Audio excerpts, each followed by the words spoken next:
I'm Craig Kenneth, a relationship coach and a psychotherapist. Every relationship is different and every breakup is different. Work with me and you'll get professional help on your situation.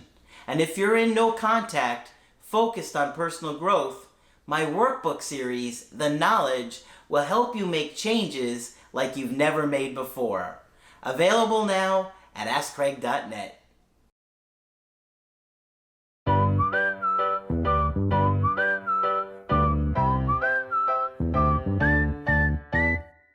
Hi there, I'm Coach Craig Kenneth, and in this video I'm going to be talking to you about people start missing you when this occurs. Well, if you're in a situation where maybe somebody's ended the relationship, you're going through a breakup, or you were dating somebody and they seem to be losing interest or said they're not interested anymore, it can really feel devastating and it can just overwhelm you with a lot of different emotions. You probably start missing them right away. You probably start to get scared and sad and feel very vulnerable in this time. And that is completely normal. I know what that's like. I've had it happen to me. And that is why I'm so passionate about what I do. Because when I went through this, I wanted to understand it. I wanted to understand why the relationship didn't work. Did I do something wrong? How could somebody leave me? How could they abandon me when I thought the connection was so strong and so good? And, everybody else was giving me the same feedback, including her friends and family. So it was really confusing and overwhelming. And so I get that you're in such a tough place right now, and your body is going through so many different emotions. Me, I had a lot of physical symptoms. I've openly talked about them and been able to make light of it. But I think most of you are going through those things too. Night sweats, can't eat, no appetite, diarrhea, stomach aches. My body was making noises. I sounded like a haunted mansion. I don't know what happens with me personally. I've got all kinds of gurgling, and it just felt like there was a gaping hole in my chest. Like literally, it felt like it was just an empty cavern. Okay, so if you're going through this and you've got a broken heart, it just feels like it's never going to get better. And it feels like they're never going to change their mind or that they won't start missing you. But that is not true.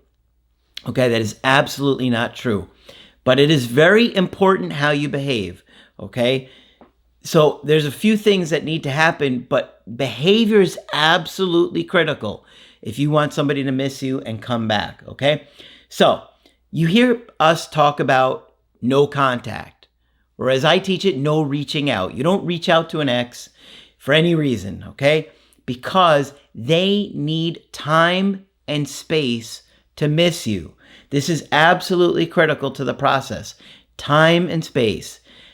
Without time and space, they're not going to miss you just because that's the way we are wired as human beings, is that with time and space, we can remember the person and what they brought into our life. It shows you the value that they had, and it makes us appreciate each other more. But it's hard to trust the process of no contact, especially when you've had attachment trauma, when you've been abandoned and neglected in your childhood. And this is why I'm always talking about attachment styles, attachment issues, mental health, when it comes to breakups.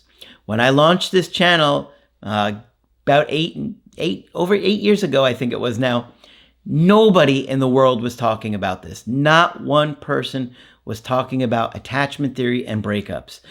Margaret and I would talk about this for years, even before we launched the channel. And so I was obsessed with understanding this stuff. Okay, now everybody's talking about attachment theory. And where do they learn it? Quite honestly, a lot of them from our channel. But they don't give us the credit. That's okay. We know where they got it from. Okay? There are certain terms that we talk about and use all the time. People know where it comes from. But the good news is that the information is getting out there and it's changing lives. But when you're going through this, you don't want to trust no contact. You don't think it's going to work. You want to reach out. You want to connect. Everything inside of you is telling you to look for a reason to make a bid to connect with them. Grand gesture, handwritten letter, clean slate messages. I've heard it all. Those things often make it worse, okay? Because that person right now is overwhelmed. They had to make a difficult decision, and they're not likely going to change their mind in that moment. You're going to make it worse. They're going to double down, and they're going to get more stubborn and more cold.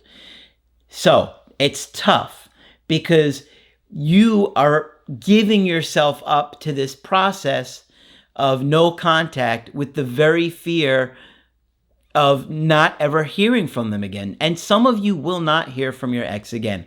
That is true.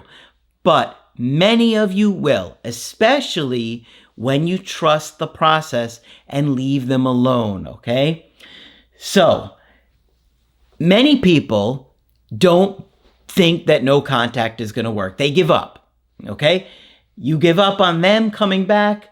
You give up on the situation turning around. You give up on the idea of them missing you. But a lot of that is because of your own issues.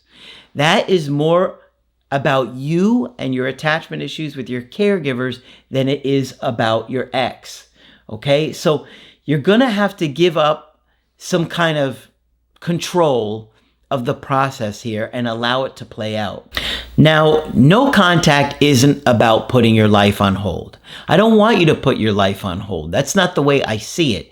It's about respecting somebody's decision, showing confidence, and moving on with your life. Now, you also want to be prepared for when they do reach out and come back, because most of them will, if you have left them alone and not put a lot of pressure on them. Because the more pressure you put on them, the longer it's going to take for that pressure to go away and for that absence to come and that space for them to miss you. Plus, if you do scary behavior, it's going to take it much, much longer. So like doing things like stalking them, going to their house, really scares your ex. Okay, so I don't want you to put your life on hold because they may not come back, but I do want you to prepare. And the way I teach it, it's going to help you regardless of if they come back or not. Okay, so if you leave them alone and you focus on personal growth, healing those attachment issues, learning to be a better partner, learning what happened that was not working in the relationship, you're going to be a lot more likely to turn it around. If you're looking to stay positive and focus on something helpful during no contact, do my creative healing course or the workbooks. The course is more of an experience because it's got art therapy activities that are related to healing you from the breakup. It's got more in-depth activities, cartoons, audio affirmations, all kinds of homework assignments. It is huge. And it can keep you focused on something therapeutic and healing and positive during probably the most difficult time in your life, or if not the most difficult one of them. Because we want connection. We long for connection.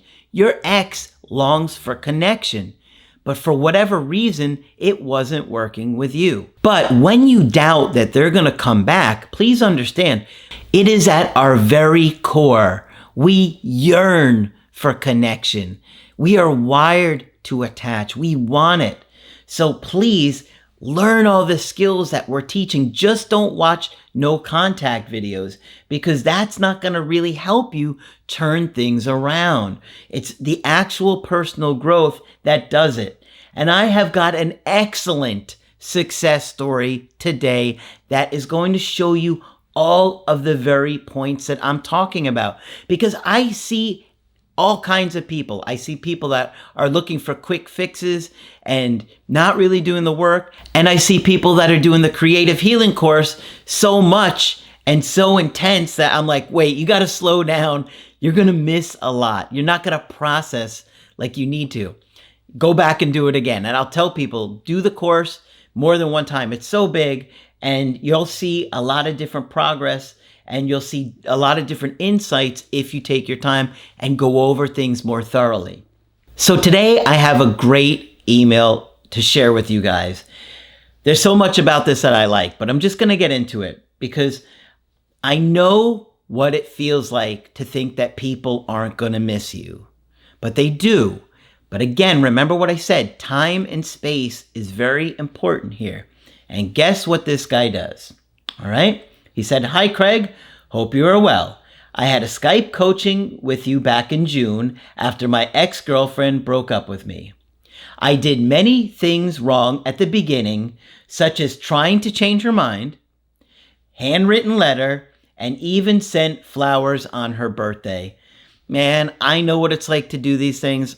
I did these things. I did the grand gesture. I've talked about that before.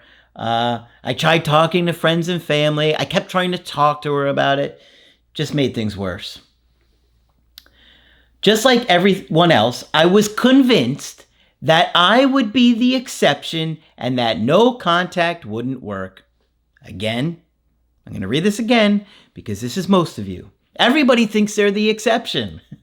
Just like everyone else, I was convinced that I would be the exception and that no contact wouldn't work. After exactly 60 days of no contact, I got an direct message from her asking if I could help her brother find a job. That's an excuse. Okay, that's an indirect direct.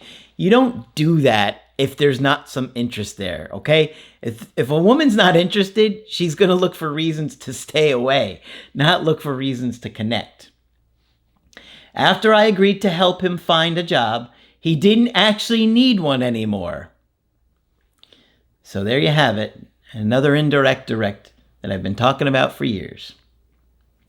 We started talking, we caught up for coffee, and ended up spending 7 hours together. Okay, now I would not have spent 7 hours together. That's a bit overwhelming. You got to kind of stick to more of the plan here, but it's going okay, but you don't want them getting too much too soon. That's going to overwhelm. We're now slowly dating again and things are going well. I wanted to share all the interesting things she told me on the first catch-up, as it proves that even though I was convinced, and he put it in bold, that no contact wasn't working, I was wrong. Exclamation point, by the way. Guys, I'm telling you, I would never steer you astray. I've been doing this for so long and we're so passionate about it that I have seen this again and again and again. But he did the work in no contact, as you're going to hear. Here are a few of the key things she said, which honestly blew my mind. Are you ready for this? This is in quotes now. "I was extremely confident you would message me until about the month-and-a-half point where I lost that feeling and started to feel like I would never hear from you again." I'm going to say that again. This is the dumper. Those of you that are doubting that your dumper is going to feel this. Remember, he was convinced no contact wasn't working. This is what she said. "I was extremely confident you would message me until about the month-and-a-half point where I lost that feeling and started to feel like I would never hear from you again. And if you were sticking to no reaching out, as I teach it, she wouldn't have heard from him again. Okay, and she would have to deal with that loss of losing somebody that cares about her. Okay, but what do I say at the start of the video? Time and space. Time and space. And in this case, it was only 60 days. That's nothing. But you see the mindset. She was absolutely convinced, extremely convinced were her exact words. And look at that. Time and space go from her feeling extremely convinced to I would never hear from you again. That is in one sentence, guys. She went from thinking I'm extremely confident to I started to feel like I would never hear from you again. All right, number 2. There were so many triggers that reminded me of you. So I had to avoid places we used to go together to avoid getting upset. We tell you this all the time, guys. The things that remind them of you, Now she's getting to the point where she's avoiding places because it got her so upset. Number 3, I dated a few different people to fill the void left by you, but none of them compared to you. Look at that. These are his specific examples to share. But what do I tell you guys? If your ex starts dating someone else, that happens. But this is what happens to them a lot of the times.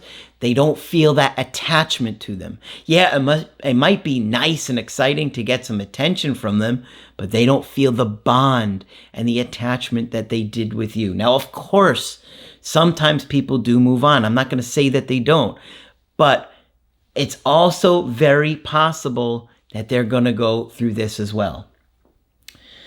Number 4, I know you tried to change my mind at the start, but honestly, I was so surprised when you stopped contacting me. Again, that's kind of reiterating all the other stuff I said earlier, but look at this. Surprise. I was surprised you stopped contacting me. Time and space. That's when people start missing you. They do. Okay? But they have to be away from you to feel that. Okay, there's a little bit more to the email. The best part of all of this is she told me the reason for contacting me was to get closure and she didn't want to rekindle things. Okay, now pay attention here. This is important. However, after seeing me, she was blown away by the changes I had made thanks to the workbooks and decided she wants to work things out. This is what I'm telling you guys. The stuff that's in the Creative Healing course and the workbooks is meant to change your life. It's not some corny guide. It's something to truly change who you are, to help you become more confident than you've ever been. And these things do happen where the ex thinks they're not going to be interested in repairing things, but he had done so much work. He didn't rush things. He took things slow in the process where he talked about earlier on that now she wants to work things out. There's a little bit more. Thanks for all your help, Craig. The motivation from the breakup paired with your videos and workbooks has genuinely changed my life for the better. All the best, Dean. Well, Dean, thank you so much for the success story. I hope it goes well, but if it doesn't and it doesn't work out, you're going to have turned your life around. You're more confident than you've ever been. You're working through insecurities, attachment issues, and you're going to know how to date better and choose better and pick people that are better partners for you. So you don't find yourself attached to somebody who might not be a good fit for you. You want to vet people. You want to really take a good long look at someone before you attach to them. Otherwise, you're going to wind up with a broken heart. This is a fantastic success story because, yes, I'm happy that it's turning around with the ex, but that's not the major success here. It's how much he's already grown and changed and that he feels like he's changed his life. That's part of the reason I love breakups so much, is how motivating they are. And here's another story of it. I know you doubt the process of your ex missing you. I know you doubt no contact. I know you all think that you're the one that is going to have the exception. Remember, a lot of that is about you and your own attachment issues with your caregivers. That doubt has more to do with what you've experienced in life than probably what's going on with your ex. Your exes are often going to be cold in the beginning of a breakup. They're going to be mean and rude and curt. And they're not going to talk with you because they're trying to make a decision and they don't want to be manipulated and they don't want you to try and change their mind. But I'm telling you guys, I've been doing this a long time and I wouldn't tell you to do something that I wouldn't do myself because I know what it's like to be in your shoes. Leave them alone. Focus on the growth. Stop obsessing when they're online, when they're offline, what they're posting, who they're with, what they're doing. I know those things matter a little bit, but ultimately what matters is your experience processing, healing, growing, becoming more confident than you've ever been. Okay, you always want to be the star in your own movie, and your life is your movie. All right? So hopefully this one's been helpful to you. Of course, if you want to get my help personally, you could do that on my website, askcraig.net. I do email coaching and I do Skype. You can get my creative healing course and my workbooks only on my website. But that's it for this video. I'm Coach Craig Kenneth, and I will talk with you soon.